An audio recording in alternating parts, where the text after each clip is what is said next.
ज्ञान वयापेक्षा श्रेष्ठ असतं गुरुदेव. अद्याप आम्ही त्याला ज्ञानी असलेलं मान्य केलेलं नाहीये. दादा, कधी जायचं पंढरीला? ज्ञानेश्वर महाराज, निवृत्ती महाराज. काय झालं विसोबाका? चांगदेव आपल्या भेटीला येत आहेत. हातात साप आहे, वाघावर आरूढ झालेत. न भूतो न भविष्यती अशी मोठी मिरवणूक आहे.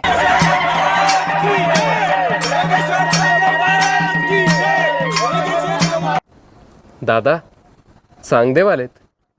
दादा, ते वाघावरून आले. त्यांचं जीवितावर राज्य आहे. आपण या भिंतीलाच विनंती करू. ज्ञानेश्वर महाराज की जय! ज्ञानेश्वर महाराज की जय!